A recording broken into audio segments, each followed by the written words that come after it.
Hi everybody, it's Darian. Welcome to Reveal and Release Book Club series. This is a series where I share all my tips, tricks, and tools I have learned over the years from books that I read that really helped change my life, things I still implement to this day, and just wisdom I want to share with you. So on this episode, we're going to be talking about the first self-help book that changed my life. I discovered this book 10 years ago in San Diego. I was going through a lot of stuff. I just moved from the East Coast to the West Coast. I was 18. I just didn't know much about the world and I was very sad.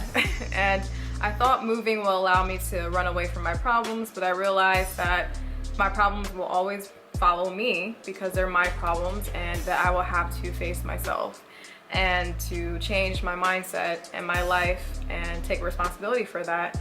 So this book really helped open that up for me, and I randomly found it at a local bookstore. It was on a 50-cent rack and the title just grabbed my attention right away. The title of this book is Don't Sweat the Small Stuff, and it's all just small stuff. Simple ways to keep the little things from taking over your life.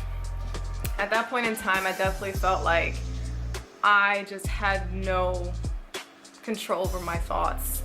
The first chapter talks about a thing called the snowball effect, and it made me realize that I have way more control over my thoughts than I think I do. And when I have subconscious thought patterns, they can turn into this little tiny snowflake. It can turn into a gigantic snowball if I'm not conscious about it. So this book really helped open me up to the practices that I have today and the mindset that I have today. So the first one I want to talk about is let go of the idea that gentle, relaxed people can't be super achievers.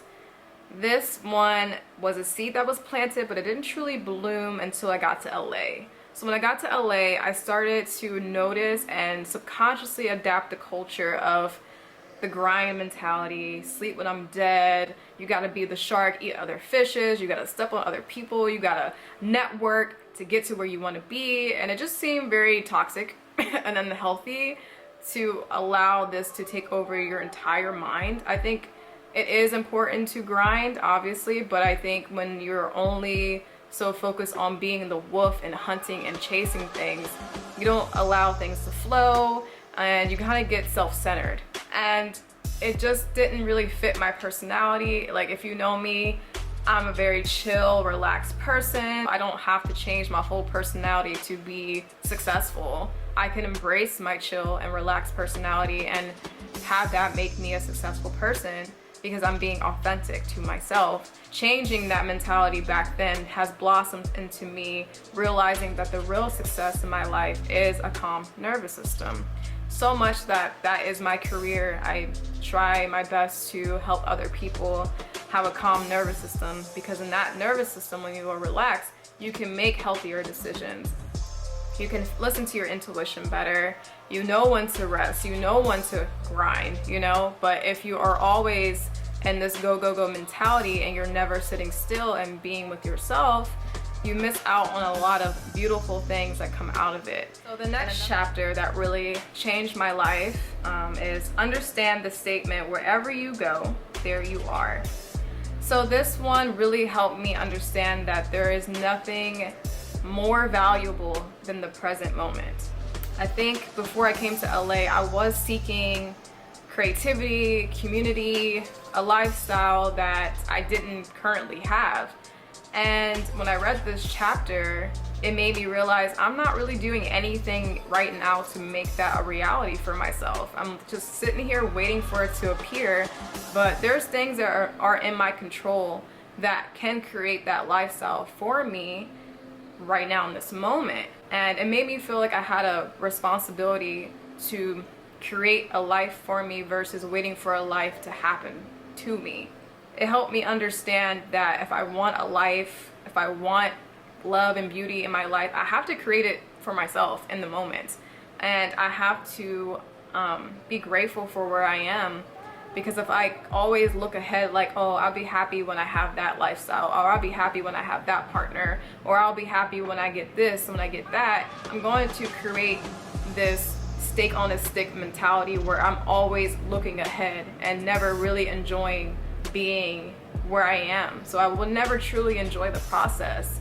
because I'm so focused on that steak in front of me that I will never really get it, you know? That analogy is like the steak is just out of your reach, so you're always reaching for something, always trying to get something that you don't even realize the beautiful relationships and lifestyle and things that you have in this moment that do make you happy. You're always so focused on getting something later down the road. So practicing enjoying the present moment is everything. It really is everything, because you're always going to have yourself, you know?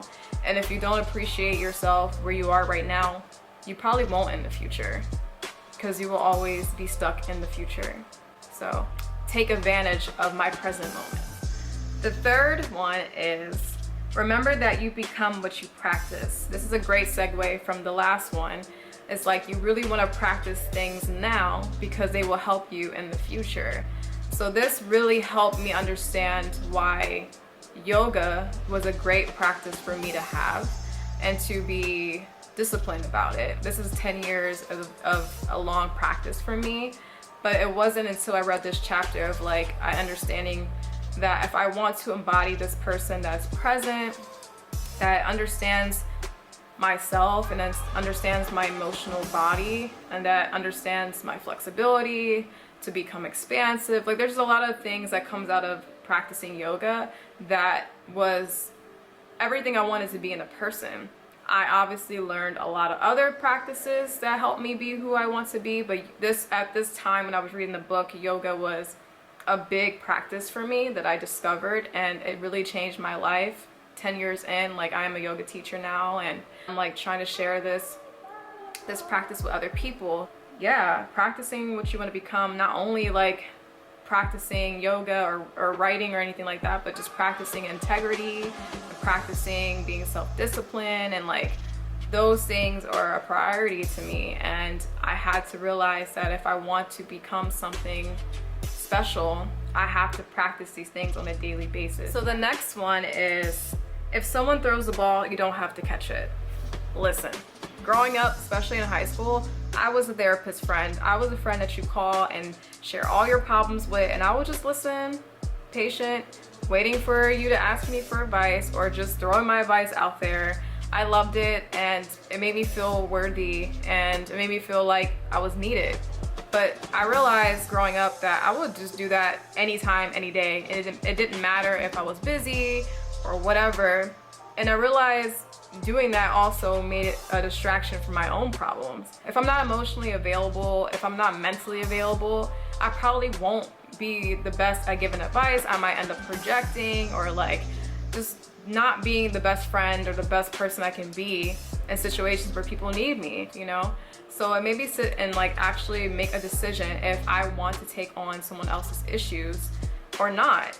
And on a flip side, it made me more mindful about when I want to vent to somebody. It's nice to ask someone, hey, are you available? You know, before just like picking up the phone, girl, you can't believe this, or let me tell you this, or this guy did, you know, like going straight off the deep end immediately. You take a second and you ask a person, hey, are you even available to allow me to do this? You know, do you have space for me? Can you make space for me? And it makes you more responsible for when people don't have space for you and you kind of force them into it and they don't give you the response or the space that you're asking for. Did you really ask them if they had space for you, or you just assumed so? So 2 things I learned from this is, do I have space for someone? And does this person have space for me? I believe this creates better communication for both parties. And the last one is, fill your life with love. This one is a juicy one because it makes you responsible for the love and joy in your own life. Not waiting for someone or something to give it to you, you know, just literally creating it for yourself, making sure you do things that you love, making sure you have people around you who love you, making sure you have the career that fills you up, even if it's a temporary career.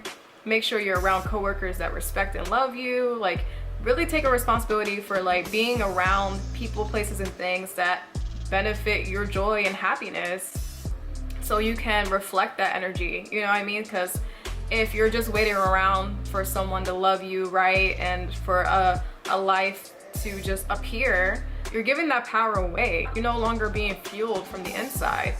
you're allowing life to happen to you and allowing yourself to be filled with disappointment and resentment and anger because you're waiting around for other things and other people to fill your life with love. When it comes from the inside out, you start to realize that your life is reflecting how you feel on the inside. And this ain't easy. I'm not saying like, oh, just change your life immediately. This is a practice. Like, this truly embodies like all the other tips and tricks that I gave you from this book. This is going to help you understand that you are responsible for living in the now, being happy, being joyful, filling your life with love from the inside out. Will help you reflect the life that you want and the life that you deserve. But yeah, the 5 tips, tricks, and tools I wanted to give to you guys. So let's just go back over them one more time. So number 1 is let go of the idea that gentle, relaxed people can't be super achievers. Number 2, understand the statement, wherever you go, there you are. Number 3, remember that you become what you practice most. 4 is if someone throws a ball, you don't have to catch it. Number 5 is fill your life with love. Thank you for watching my first episode of this series. I appreciate you getting through this. I hope something resonated with you. I hope you're interested in reading the book for yourself. There's so many juicy chapters. I just picked 5, but there's like 100 and something, and they're very short and simple chapters, and they get straight to the point.